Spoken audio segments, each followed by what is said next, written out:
Değerli izleyenler, televizyonu yeni açan ya da işte bizim programımızı yeni izlemeye başlayanlar için arz ediyorum. Çin Dışişleri Bakanlığı'nın Türkiye ziyaretini konuşacağız. Etraflı bir şekilde konuşacağız.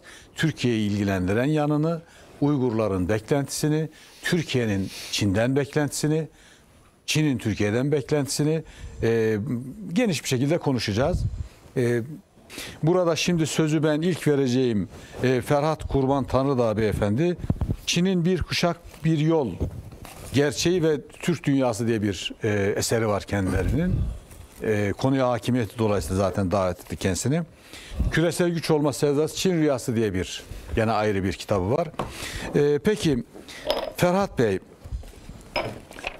siz Çin Dışişleri Bakanı'nın Türkiye'ye gelmesini, Türkiye'den beklentilerini, bugüne kadar sizin işte konuyu da ele almışsınız, araştırmışsınız. Türkiye bakımından önemini, Türkiye bakımından önemi yanında tehlikelerini birinci bölümde konuşalım. Daha sonra da Uygurların beklentisini vesaire bunları zaten konuşacağız. Çin'in de bizden beklentisini konuşacağız. Çin ile Türkiye arasındaki ticaret dengesi kimin lehine çalışıyor? Bundan sonra da kimin lehine çalışacak? Mesela Kuşak Yol projesi, tren geldi geçti geçecek deniliyor. Tren kimin işine yarıyor? Geçse ki bana ne, geçmese bana ne mi diyeceğiz. Bunları geniş geniş konuşacağız. Ferhat Bey buyurun, neler söylemek istersiniz? Birinci bölüme ilaveniz varsa ilave edebilirsiniz ama konu kapandı derseniz siz buyurun. Birinci bölümde başka ilavem olmayacak da şimdi madem konu geldi onda ufak bir ilave yapayım. Buyurun. Şimdi zaten HDP'nin kapatılması konusunda büyüklerimiz çok ciddi gerekçeleri ortaya koydu. Onun üzerine bir şey söylemeye gerek yok.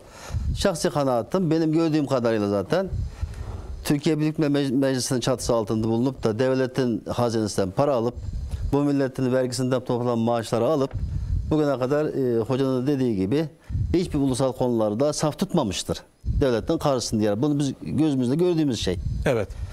Ulusal bildirilerde imza atmaz. Şu anda Türkiye olağanüstü bir durumda. Aynı anda birkaç tane cephede mücadele etmek zorunda kalıyor. Dolayısıyla iç güvenlik açısından içeriden çatlak verememek babında böyle bir şey düşünülmüş olabilir diye düşünüyorum. Yani devletin bildiği bir şey vardır. Zaten bunun gerekçeleri de ortaya konur. Evet. Buyurun. Şimdi gelelim bizim konuya. İsterseniz arkadaş bu Wang Yi konusundan başlayalım. 7. slayt açabilir misiniz? Önce 7. slayttan başlayalım. Tamam. Şimdi bu Dışişleri Bakanı Wang Yi aynı 25'in Türkiye'ye geliyor. Evet. Şimdi bu şahsı biz 2016 yılından beri biliyoruz. Bunun meşhur bir sloganı var. Evet. Çin Türkiye'nin kara gün dostudur diye o günlerde bir röportaj vermişti. Şimdi o dönemler dikkat edersiniz işte Türkiye'de 15 Temmuz darbe girişiminden sonra bir de Avrupa ile bu AB ile bir yol ayrımına girmiştik. Çin de tabii elinde Şanghay Beşlisi kozu vardı. Onu göstererekten Türkiye'ye geldi ve ciddi şekilde bir propaganda yaptı.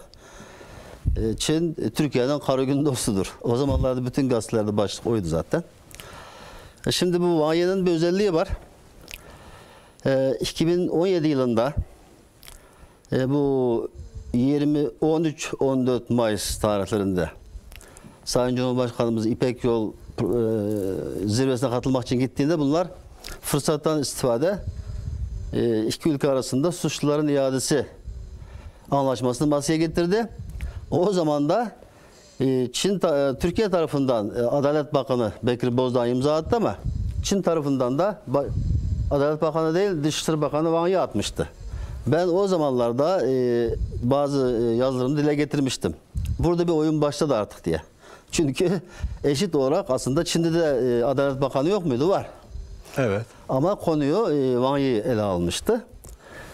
Şimdi en son şöyle bir şeye denk geldik. Herhalde sanırım bundan 2 ay önce Sayın Dışişleri Bakanımız Çavuşoğlu Wang Yi ile bir telefon görüşmesi yapmış. Şimdi o haber basında bu şekilde yer aldı ama Çin basında çok ters bir şekilde yer aldı. İşte Türkiye sıkıştı da aşı için Dışişleri Bakanı devreye girdi. bizim Wang Yi'yi aradı. bizim Wang Yi de işte fırsat bu fırsattır. O zaman bu Doğu Türkistan İslami Hareketi terör örgütü olarak tanımasını talep etti. Bu Çin basında çıkan yazılar. Yani Çin'de bu şekilde takdim. O şekilde yazıldı. Yani gazetelerde iki tane örnek var. O şekilde takdim edildi.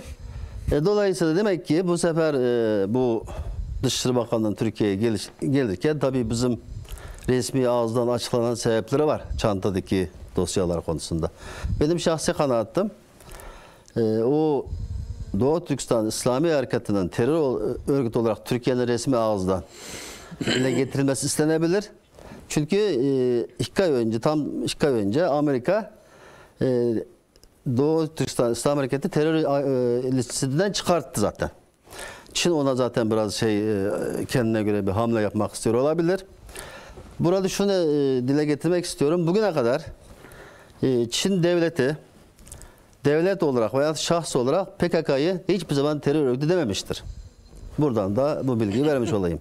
Benim takip ettiğim kadarıyla hiçbir zaman Çin PKK'yı terör örgütü dememiştir. Bundan sonra da bana kalırsa demeyecektir çünkü bağları var, ideolojik bağları var. Zaten PKK'nın birçok eskiden broşürleri da peki Çin'de yaptırılıp getiriliyordu. O broşürleri veya propaganda malzemeleri. O yönden şimdi böyle bir ortamda şu an Çin'de şöyle bir algı var. Türkiye aşı konusunda çok aciz düştü. Dolayısıyla bu bir fırsattır.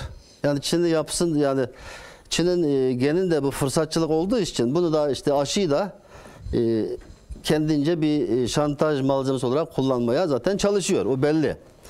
Dikkat ederseniz tam o aşı havaalanına, Çin havaalanında geldi. Pekin havalimanına uçağa yetişmek için ufak bir arıza çıktı diye kaldırıldı ama aşı gelmedi, fotoğrafları geldi. İşte bu görüşmeler o güne denk geliyor. Ya Çin sürekli bir şeyleri, şimdi bu adam bir takım meseleler aynı anda hem problem haline getiriyor, sonra çözmüş oluyor, öyle mi? Bir de bu Wang Yi'nin bir özelliği var. Bu adam 1982'den beri Dışişleri Bakanlığı'nda, yani üniversitede, Yabancı Diller Üniversitesi'nin Japon Dilleri bölümünden mezun olmuş. 82'de Dışişleri Bakanlığı'na girmiş. 1998'e kadar işte Büyükelçi Danışmanı, ateşelik görevlerinde bulunmuş. 2013 yılında Xi Jinping iktidara geldikten sonra Dışişleri Bakanı oldu bu kişi. Yani bir nevi Xi Jinping'in şahmatta böyle vezir taşı var ya, her yere konabileceği. Bu böyle bir şeysi de var. Bir de Çinliler de bunu çok böyle yukarı mevkilere koyuyor, işte konuşmaları, yürüyüşü, hareketleri çok böyle caydırıcı diye. Geçen senenin sonunda çok başarısız bir Avrupa seyahati yaptı. Çünkü her yerde kapılar yüzünden kapandı. Ondan sonra da bu sefer Türkiye'ye hatırlatın. Mesela Almanya'ya gittiğinde Almanlar dediler ki kendilerine 240 milyar dolar civarında karşılıklı bir dış ticaretleri var. Almanlarla Çin'in yıllık şeyden bahsediyoruz. 1 milyar dolar herhalde bir artı eksi aralarında fark var. Alman Dışişleri Bakanı dedi ki Çin Dışişleri Bakanı'na Doğu Türkistan'da yaptığınız soykırıma, yaptığınız muamelelerden dolayı biz bunu hoş görmüyoruz. Evet. O da dedi ki kamu önünde oldu, bu basının önünde. O da dedi ki biz bunları konuşmaya gelmedik. Ticaretimizi geliştirelim dedi. Böyle bir kaçamak cevap vermeye çalıştı. Fransa'da da seyahatten bahsediyorsunuz. Evet. Evet, Fransa'da da aynı şey oldu. Yani o seferki Avrupa seyahati beklentiği gibi bir netice vermedi. Çünkü tam da Çin'in Doğu Türkistan'daki uygulamalarının insan haklarına karşı bir suç, bir de soykırım denme aşamasındaydı zaten Avrupa. Böyle başka vereceğiniz şey varsa var. Devam edelim arkadaşlar. Şimdi çantadaki şeyler bizim bildiğimiz var, bilmediğimiz var ama benim şahsi kanaatim Doğu Türkistan İslam Partisi'nin, İslam Hareketi'nin resmi ağızdan terör örgütü olarak açıklanması konusunda bir beklentisi olabilir. Onun dışında bu suçluların iadesi konusunda anlaşmada bu adamın imzası vardı Çin tarafını temsilen. Dolayısıyla o çantada olabilir. İşte Kanal İstanbul konularını bilmiyorum, zaten devlet olarak açıkladılar. Şimdi ben şöyle bir şey düşünüyorum Halis Bey, müsaadenizle. Buyurun. Şimdi ben normalde genelde bu konularda Çin tarafından, yani gerçek Çinci matbaadan veyahut Çin'in resmi ağzından aldığım bilgilere göre Çin'in kendi niyetini anlatmaya çalışıyorum. Benim yöntemim budur. Yani siz Çin'i takip ettiğiniz için Evet. burada, evet, buyurun. Şu an onun için işte önümüzdeki günlerde ne olması lazım konusunu biz gene Çinlilerin ağzından dinleyelim. Birinci videoyu koyabilirsek, slaytta birinci video var. Oradan başlayabiliriz. Önce bu videoyu bir dinleyelim. Çok uzun değil. Bu bize çok şey anlatabilir. Evet.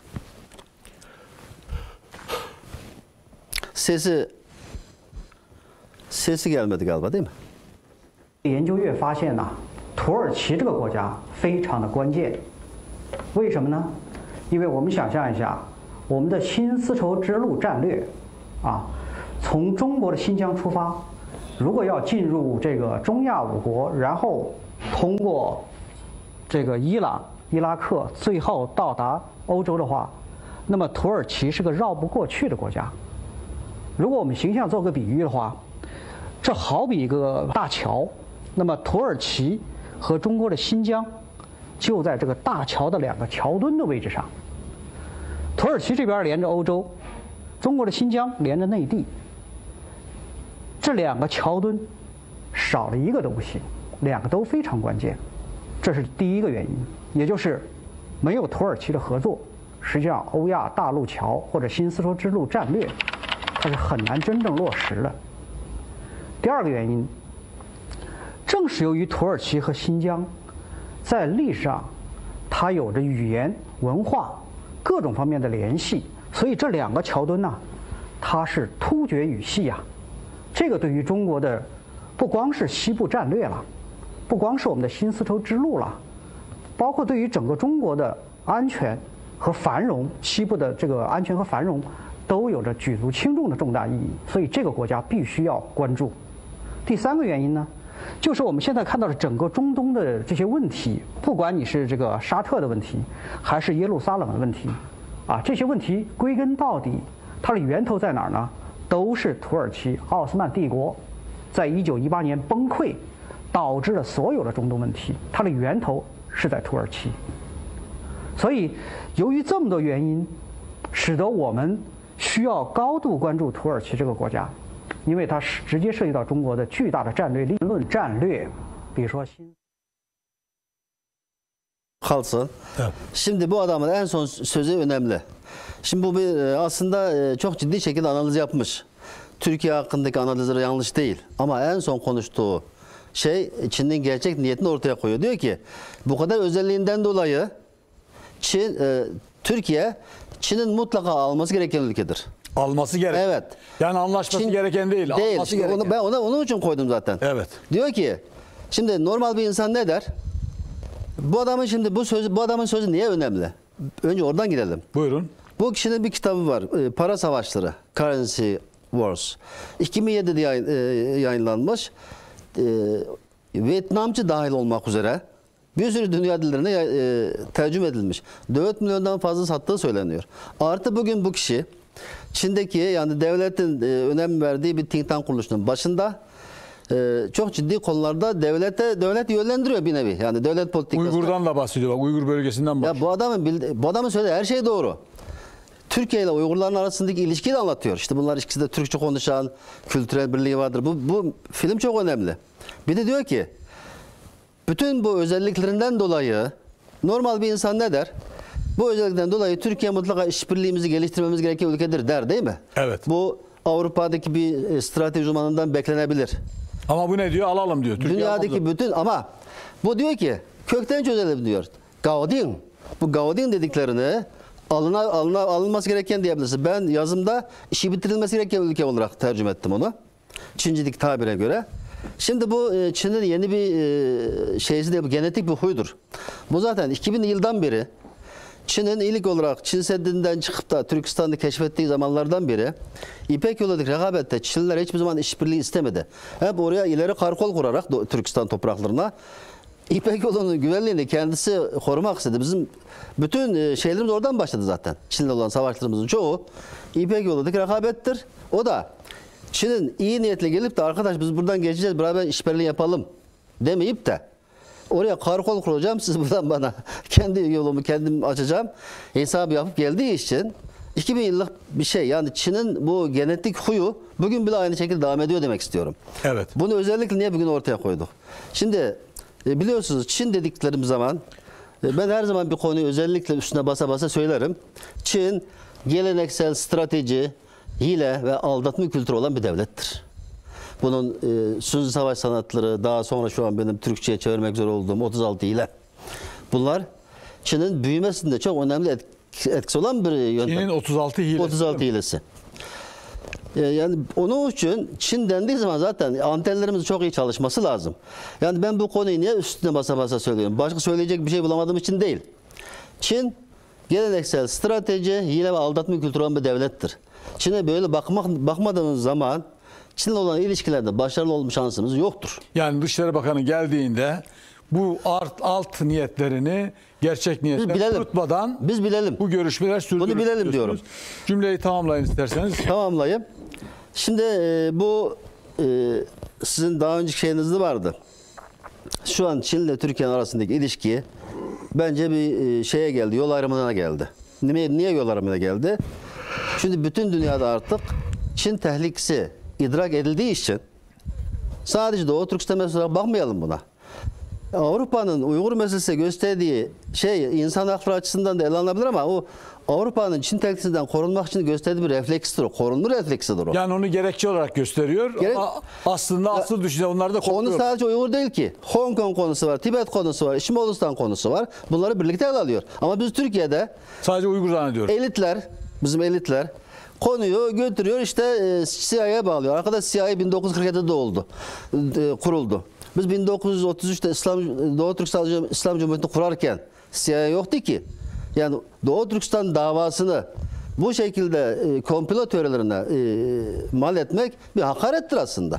Yani Uygurlar haksızlıktır, hakarettir. Uygurlar bu kadar özgürlüğünden bu kadar düşkünken ille de birisi kışkırtması mı lazım ki zulüme karşı gelsin? Peki. Onun için bu konuyu özellikle diyorum yani bu videoyu bu daha önce de dağıldı. Bu sefer tekrar koydum ki ciddiye alınsın. Bunlar bakılsın edilsin. Çünkü bu benim uydurduğum bir şey değil. Çin'in çok önemli bir strateji uzmanı Türkiye'ye böyle bakıyor. Bakışları yanlış değil. Ama hulasa kısmında gerçek niyetlerini ortaya koyuyor. Eğer ikinci aşamada mı diyeceğim? Bunun bir Türk dünyası şeysi var. Boyutu. Onun ikinci aşaması. Tamam. Yap. Ben demek istediğim şu. Yani siz diyorsunuz ki hocam evet. Ez cümle şu anda Çin sadece Türkiye'yi tehdit etmiyor. Avrupa bu tehdidi gördü. Yani Doğu Türkistan meselesini gündeme taşıyarak insan hakları ihlallerinden girerek Avrupa bu meseleye bakıyor. Aslında Amerika'da tehlikeyi gördü. Neden? Çünkü Trump dedi ki gitmeden önce yani seçimlerden önce eğer beni seçmezseniz 1-2 dönem sonra burada Çin başkanı görebilirsiniz dedi. Ömer hocam. Zaten üstadım pardon. Ben bu konuyu Türkiye açısından anlattım şu an. Türk dünyası açısından hazırlığım var. Bir de dünya açısından. Onu bu şekilde anlatacaksınız. Buyurun hocam. Evet Ferhat Kurban Tanrıdağlı. Evet hocam. Dünyayı bekleyen, bölgemizi bekleyen tehlikeler nelerdir? Buyurunuz. Şimdi orada kalmıştık da onun için böyle. Orada kalmıştık. Şimdi şöyle bu sefer biraz ben de toparlayıp konuşmaya çalışacağım. Dağıtmayalım. Şöyle hocamıza bir katkıda olmak istiyorum. Şimdi Çin-Türk ilişkilerinde şu an bizim meseleye bakışımız Çinliler kadar gerçekçi değil. Biz biraz daha fazla ılımlı bakıyoruz ama Çinlilerin niyeti hiç iyi değil. Hiç iyi değil. Şimdi o nereden biliyoruz? Biraz önce zaten o stratejisinin söylediği şey devlet politikası aslında. Bakın şimdi hoca da beni uyardı ama orada Gaudin sözü almak anlamına geliyor. İşini bitirmek anlamına geliyor. Bunu birkaç tane arkadaşla beraber tartıştık. Evet. Yani orada silah demiyor. Ama gidip operasyon yap diyor yani. Ama işbirliği yapalım demiyor hocam. Evet. Yani bu kadar analizden sonra söylememiz gereken şey bu memleket çok önemlidir. Yani şöyle demesi icap ederdi diyorsunuz. Yani Türkiye ile biz ilişkilerimizi geliştirmeliyiz. Evet. Türkiye önemli bir ülke. Demek yerine evet. Türkiye'yi esir almalıyız demeye getiriyor. Zaten Türkiye okumuş. Doğru okumuş. Ama bir şey okuyamamış hocam. o Türkiye dediği şey öyle kolay lokma değil. Onu okuyamamış. Ama biz de onlara öyle bir intiba vermişiz hocam. Hocam Türk milletinin intibası olmaz. Doğrudur. Adamın ağzına kadar girer, boğazından geçmez, oraya saplanır. 15 Ben de Temmuz'da görür zaten hepsi. sizi böyle desin diye bu konuları dürtüyorum. Peki hadi bakalım. Şimdi Buyurun. şimdi kötü niyetini nereden görüyoruz? Şimdi bazen Ama tabii bu hamaset yapmayalım. Yok. Yani şu anda Çinliler çok büyük araziler alıyor. Büyük tehlikedir. Bunun önüne geçilmesi lazım. Maksatlı olarak alıyor. Gümrük bölgelerinden aldığına dair bu konuları konuştuğumuz için yazılar geliyor, ihbarlar geliyor, arkadaşlarımız yazıyorlar. Tanımadığımız insanlar diyorlar ki bizim burada şu kadar yer aldılar. Mesela trenden bahsediyoruz. Güzergah üzerinden çeşitli yerleri aldıklarından bahsediliyor. Bu konu önemli bir konu. Yani biz kendimize güveniriz falan derken açığa düşmeye de yani büyük sorun çıkarmaya lüzum yok. şimdi Serhat Bey, başlamadan bir şey aklıma geldi. Bu Sakarya'da bir havai fişek fabrikası patladı. Evet. Bunu haber yaparlarken bir arkadaşım gönderdi bana da. Çin mahallesinde zayiat var diye bir söz söylendi. Şimdi ben bilmiyordum, o zaman öğrendim. Sakarya'da Çin mahallesi Var. varmış. zaten o fabrikanın yapılış şekli Çin'deki bir havai fişek firmasının bir formülüyle beraber yapıldı. Hatta benim bildiğim kadarıyla onun bir gizli ortağı Çinli olması lazım zaten. Biraz önce dediniz ya hocam. Çin yatırım yaptığı yere ham maddeyi kendisi getirir, işçiliği kendisi getirir. Zaten şu an Adana, Ceyhan ilçesinde 2000 tane Çinli var ki beldenin nüfusu 12.000. 2000 tane Çinli orada çalışıyor. Ama koskoca o fabrikada sadece 6 tane Türk işçi var. Yani Türk eleman var. Halbuki dışarıdan yabancı sermayeli şirketler Yani örnek bu. Pakistan'a falan gitmemize lüzum yok. Burada gerek örnek yok, var. gerek yok. Adana'ya gidin. Şimdi normalde yabancı sermayeli firmalarda önce Türk işçileri istihdam edilir. Ondan sonra hissesine göre yabancı yüksek düzeyde ama mühendis seviyesinde getirebilir. Ama Adana'da o geçersiz. Kayseri'de de geçersiz. Geçersiz. Mühendis zaten geliyor. İşçileri geliyor. Bunun ailesi geliyor. Bir hanımefendi bugün günüzün bana bu program tanıtımı şeyinden sonra sosyal medyada mesaj diyor ki Doğu Türkistanlı bir bayan, Halis Bey diyor lütfen şunu hatırlatın. Çin'de bunlar nüfus planlaması olduğu için çocuk birden fazla yasak olduğu için Bir de o var. bunlar üremiyor zannetmeyin. Türkiye'ye geldiğinde her birinin 8'er 10'ar çocuğu olacak. Yapıyorlar o işi. Bunu hatırlatın lütfen diye. Yapıyorlar. Zaten evet. doğru söylüyorsunuz. Şimdi bizim bazı konuları bilmeme ihtiyacımız var. Şimdi Çin'de bunlar Türkiye ile uğraşmadan önce bizim gibi böyle kulaktan dolun bilgilerle Türkiye'nin karşısına çıkmıyor. Çin'de çok ciddi şekilde Türkiye araştırma merkezleri var. Pekin'deki en meşhur Pekin Üniversitesi'nde var. Tsinghua Üniversitesi'nde var. Minzu'yu da var. Minzu'yla anlaşmamız var. Orada zaten var. Şimdi ben size bir tane çok ufak bir örnek vereyim. Shanxi Üniversitesi'nin web sayfasına girdiğiniz zaman Türkiye Araştırma Merkezi diye bir merkez var. Onun web sayfasında ne yazıyor biliyor musunuz? Türkiye araştırmanın amacı 4 tane amacı var. Birincisi Türkiye'deki Kürt sorununu ele almak. Kürtlerin devlet kuruluşunu araştırmak. Maddenin birincisi yani Türkiye Araştırma Enstitüsü'nün web sayfasının birinci maddesinde bu yazıyor. Ve 4 maddenin tamamında bu konu var.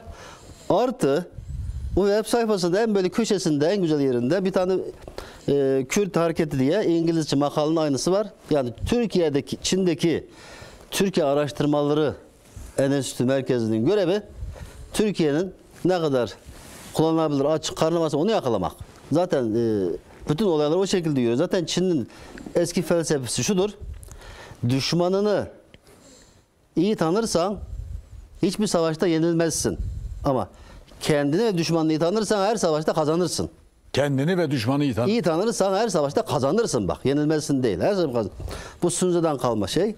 Yani Çin'in Türkiye'ye yaklaşımı tamamen bu şekilde devam etmektedir. Şimdi şu an Türkiye'deki tehlikeleri ben çok kısa bir şekilde anlatayım. Bunları söyleyin çünkü süremiz var. Kitaplarda yazdım. Şu an Konfüçyüs Enstitüsü 2015 yılından beri Avrupa'da yavaş yavaş kapatıldı. Gerekçe ulusal güvenliğe tehdit olarak görüldüğü için. Zaten Belçika'daki bu Konfüçyüs Enstitüsü'nün müdürü casustan yakalandı. 8 sene girememek üzere pasaportuna. Confucius Enstitüsü'nün bir casusluk kurumu Belçika'da yakalandığını söylüyorsunuz. Evet. Dünyanın her yerinde öyle abi. Her yerde öyle zaten. 2015'te başladı. Bakın şimdi ben bu konuları Türkiye'de kaç tane enstitü var? şu an 6 tane var. 6 tane var. Sakarya Üniversitesi'nde herhalde bu olaylardan sonra durdurulmuş olabilir. Nevşehir Üniversitesi'nde böyle bir girişim var. Ama Avrupa'da artık bitti. Kapattı. Şey söyleyeyim, bakın Nevşehir deyince hatırıma geldi. Oradan bir dostum, hocam üniversitede bir Doğu Türkistan konferansı yapmak istiyoruz dedi. Rektör bey buna müsaade etmemiş. İlişkiler Orada lobicilik faaliyetleri ağır Çin'in. Şimdi bir de Çin Mahallesi konusu var. Bu şimdi Konfuçyus Enstitüsü bunu niye birbirine koyuyorum? Konfuçyus Enstitüsü Çin yayılmacılığının kültürel ayağıdır. Ama Çin Mahallesi fiili ayaktır. Şimdi bu bütün, Yani Çin Mahallesi kuruyor, enstitüyü kurdu. Çin Mahallesi kuruyor. Biraz hızlı gidin hocam. Evet. Madde. ondan sonra şu an Türkiye'deki en büyük başımızın belası Çin'in Türkiye'deki medya yapılaşması. Şu an Çin Türkiye'de öyle bir konuma geldi ki medyada. Gündem yaratabiliyor, algı operasyonu yapabiliyor, gündem değiştirebiliyor, hatta yönlendirebiliyor. Bunu biraz sonra sizin soracağınız soruda ortaya çıkacak o. Biliyorum ben. Ondan sonra şimdi sivil kuruluşlar konusu var. Türkiye'de Çinliler çok ciddi şekilde sivil kuruluş şeyleri kuruyor. Çünkü bizim dernekler kanunu biraz gevşetildi ya. Herkes gidip önüne gelip bir şey kuruyor. Bazen kendisi kuruyor.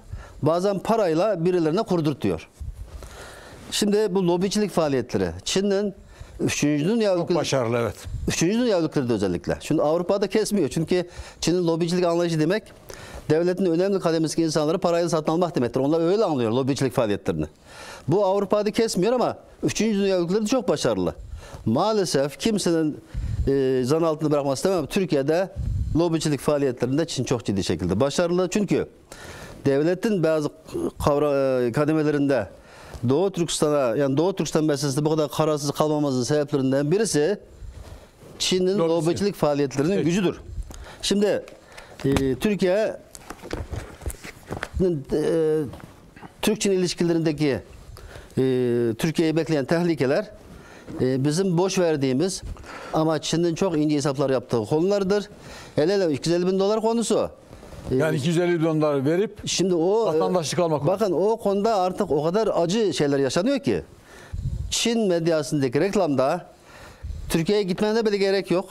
Bak 250 bin dolarlık bir daire alıyorsun. Onu da uzaktan bulunduğu yerden bir vekalet veriyorsun. Türkiye'ye Gitmene Bir gerek dakika yok. hocam, bir dakika. Şimdi reklama gideceğiz ama bu konu çok mühim. Diyorsunuz ki, değerli izleyiciler, hocam diyor ki Çin medyasını takip ediyor çünkü hocam. Çin'de reklamlarda diyormuş ki Türkiye'ye gitmenize lüzum yok. 250 bin dolara bir daire alıyorsunuz. Güzel. Bir de vekalet çıkarıyorsunuz ve Türkiye'den vatandaşlık alıyorsunuz. Bir de Yok. hocam ben bunu kulaktan dolma değil. Benim noterle ilişkilerim olduğu için bir tanesi bunlar ne yapıyor diye kendim gördüm zaten. Adam Avrupa'dan dönerken 5 dakikalığına havaalanından uğruyor. Bir tane Türk avukata vekalet veriyor gidiyor. Peki. Adam orada vatandaş Reklam- pasaportunu bekliyor, pasaportunu. Reklamlara Şimdi bekliyor.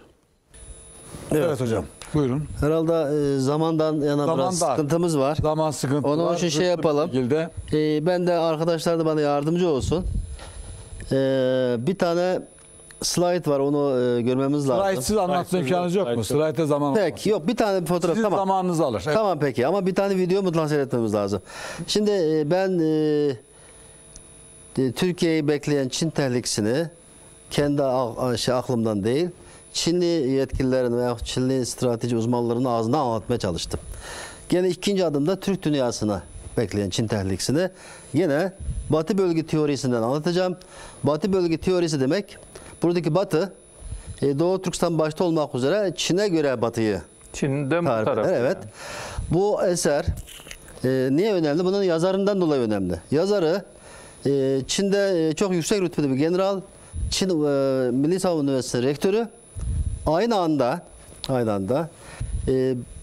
bundan 2 önceki Çin Cumhurbaşkanı'nın damadı. Liu Yazhou. Bu şahıs 2010 yılında bu eseri yazdı. Ben size şimdi bu eser aslında Çin'in, ben alt başlığı şöyle koydum. Çin'in Türkistan ve Türkiye politikası diye koydum. Çünkü içerikleri o. Bakın şimdi orada ne diyor? Genellikle Kazakistan, Kırgızistan, Özbekistan, Türkmenistan, Tacikistan ve Sincan, Doğu Türkistan Orta Asya olarak adlandırılır. O yani Orta Asya Tanrı'nın bugünkü Çinlilere lütfettiği çok büyük bir pastadır. Tamamı için söylüyor. Evet, ben de Türk dünyası için görüşü bu. Hemen peşinden diyor ki işte Orta Asya'ya gelince bizim gözlerimiz ilk önce Rusya ve Amerika gibi rakipler üzerinde olacak.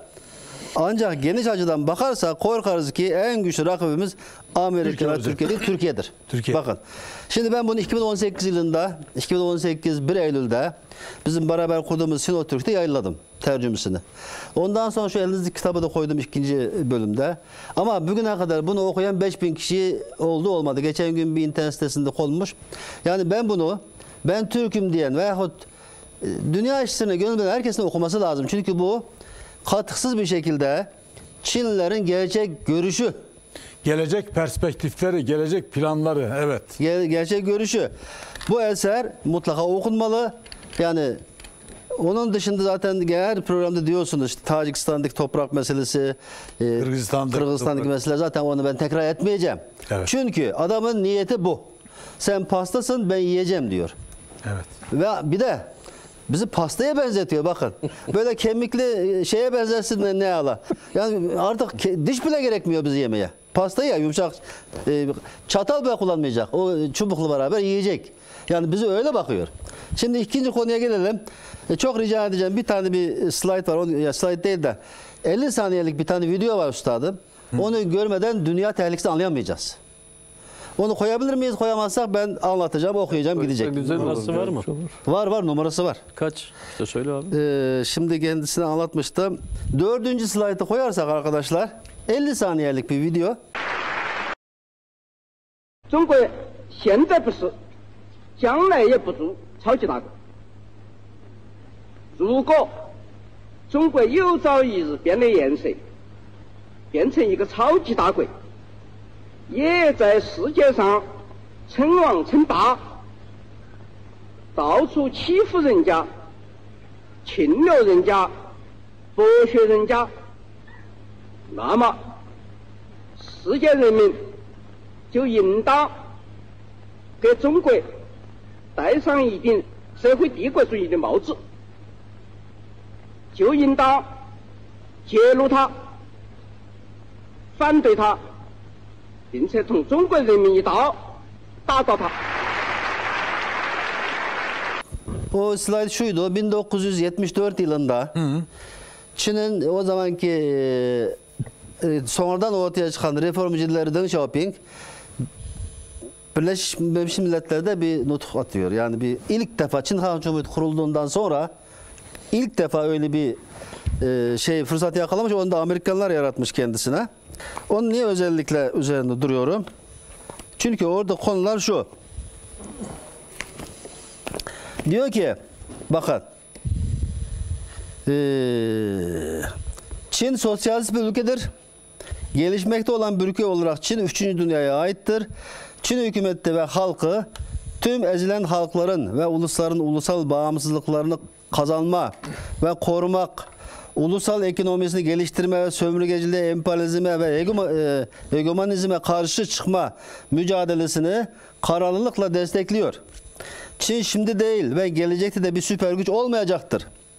Eğer Çin bir gün gelip de rengi değişirse, bir süper güce dönüşürse, dünyaya hakim olmaya kalkışırsa, eğer her yerde zorbalık yaparsa, başkalarına saldırganlık yaparsa, başkalarını sömürürse, dünya halkı birlikte onu ifşa etmesi ve karşı gelmesi lazım. Hem de Çin halkı ile birlikte onu devirmesi lazım. Bu 26 Nisan 1974 yılında Deng Xiaoping'in BM'de söylediği sözü. Ben bunun geçerliliğini anlatmak için orijinalini bulmuştum. Çince anlatımını. Şimdi 2010 yılına bakalım şimdi. 2010 yılında. Toparlayın yalnız hocam. Az kaldı. Lütfen bunu yoksa konu bağlanmaz. Bağlayın da 2010 yılında Çin Milli Savunma Bakanı Chi Haotian'dan bir makalesi çıktı. Savaşacaksak Amerika'yı felç bırakıp Japonya'yı yok etmemiz lazım. Biraz önceki 30 yıl önceki o şeyin tam tersini söylüyor. Gelişmek demek tehlike ve tehdit demektir. Savaş hakkı olmadan kalkınma hakkı olmaz. Çin'in gelişimi Japonya ve diğerleri için bir tehdittir. Bakın, hegemonya büyük devlet varlığının temel bir özelliğidir diyor. Şimdi 30 yıl sonra bunların bu aşamaya nasıl geldi? Zaten Birleşmiş Milletler Teşkilatı'na girmesi Amerika'nın yardımıyla olmuştu. Çünkü Kissinger'ın Nixon'un ziyaretinden sonra Şimdi insan haklarına da girdi Birleşmiş girdi. Bir şey yapan Ama kızındır ama. 2010 yılında ne oldu? Biraz önce hocamızın dediği gibi ekonomik süper güç konumuna gelince bütün Çin yetkililerinin görüşü şuydu: ben oturduğum yerde bile Japonya'dan daha uzunum. Ben nasıl kendimi gizleyeyim? Şimdi niye Japonya'yı böyle diyor? Çünkü Çince'de Japonları Shaoriben, yani cüce Japonlar diye bir tabir var. Evet. Onu da atıfta bulunmak için hem Çin'in zaten Japonya'ya karşı bir karın ağrısı var. Çünkü hem gelişmek, yani bütün Japonlar Çin evinde Japonya'dan gelmiş şeyler, beyaz eşya Japonya'dan gelir. Evet. Hem alıyor hem kin besliyor. Ben oturduğum yerde bile o kadar geliştim ki diyor, Japonya'dan daha uzunum diyor. Benim kendimi gizlememe gerek yok. Bu psikolojiyle 2012'de Çin rüyası ilan ediliyor. Peşinden de 2013 yılında bir kuşak yol projesi ortaya çıkıyor. Çin rüyası, Çin'in yüzyıllardır Çin'e böyle dert olmuş bir konu. Dünyaya hakim olmak. Zaten Çin rüyasının altında bir alt başlık var. Biz onu okumadık. Okuyalım. Çin rüyası, Çin ırkının, Çin ulusunun büyük dirilişini gerçekleştirmektir yazıyor altında. Çin rüyasının altında o bir slogan var. Bir de bir kuşak yol projesinin altında bir ek slogan var. Bunu Türkiye'de kimse dikkat etmedi. Bir kuşak yol projesinin nihai hedefi insanların ortak kader topluluğunu oluşturmaktır. Yani ne BM ne diğer uluslararası kurumları pasifize edecek. Yani yeni bir kuruluş. Kendisinin başında olduğu bir çatı oluşturup başına binecek. Yani dünyaya böyle hakim olacak. Adam bunu yazıyor. Biz sadece bir kuşak yol projesini okuduk. Altındaki ek başlığı okumadık. Bütün sıkıntı bu. Onun için ben her zaman bu ikisini bağlantı olarak düşünüyorum. Bir kuşak Çin rüyası, Çin'in dünyaya hakim olma arzusudur. Kuşak yol projesi o hedefe gitmek için kullanılacağı Yani evet. Bir argüman. argümandır. Şimdi son noktasına bir koyalım. Koyun. Şimdi bugün bakın, bütün dünyada Çin'e karşı bir saf oluşuyor. Şimdi bunu çeşitli şeylerden eline alınabilir. Ama ben şahsen diyorum ki bugün artık Avrupa başta olmak üzere Çin üzerindeki araştırmalar derinleştikçe, Çin'in gerçek yüzünü gördükçe bunlardan gelecek bir tehlike hissetti. Hatta ben iddia ediyorum ki bugün Çin tehlikesi, yani Çin korkusu, Pantürkizm korkusu geçmiştir. Pantürkizm korkusu artık çok masum kalmıştır. Çünkü Pantürkizm ideoloji Avrupa'ya karşı masum kalmıştır. Evet, evet. Çin nereden besleniyor efendim? Çin'in kalkınmasını sağlayan Doğu Türkistan ve Türk dünyası. Eğer Türk dünyası ve Doğu Türkistan olduğu gibi Çin Seddi'nin dışındaki bu kalkan yıkılırsa çok doğal olarak yayılacak. Şimdi bugün Çin'in karşısında hem fiziki hem nüfus olarak durabilecek tek güç Türk dünyası. 300 küsur milyon Türk nüfusu var. Evet. Ve artık Avrupa, dikkat edersiniz, Avrupa'da artık Uygurlar diyordu. Uygurların yanına Uygur Türkleri demeye başladı. Kanada'da Türkiye halkları demeye başladı. Bunları bilerek söylüyorlar. Bunlar artık Türk dünyası göz kırpıyor aslında. Türk dünyası birleştiği zaman başına da Türkiye Yani gelir. çözüm olarak biraz önce hocamın dediği gibi çözüm olarak Türkiye Türk dünyasını da Şimdi Çin içine ve şu İslam an dünyasına katmalı. Türk dünyasına bir fırsat doğmuştur. O da birilerinin Türkiye'yi sevdiği için değil. Çin kendisinin tehlikeli seviyesini bir şekilde dünyaya anlattığı için, dünya ürküttüğü için dünya çare arıyor. Aradığı çarelerin içinde birinci alternatif Türk dünyasıdır. Evet. Ve onun için komşu de olması sebebiyle. Türk dünyasının birleşmesini, birlik hareket edilmesini dünya bekliyor. Onun için eğer bu sefer Türkiye Çin'e karşı ciddi bir tavır almadığı zaman veyahut Çin'e böyle can suyu, yani Çin'e can suyu olduğu zaman bundan sonra Türkiye'nin başına daha fazla dert gelebilir. Yani bu ziyaret, Dışişleri Bakanı'nın bu ziyareti bu bakımdan da değerlendirilsin. Türkiye Evet. dünyanın yanından yer alması lazım. Evet hocam.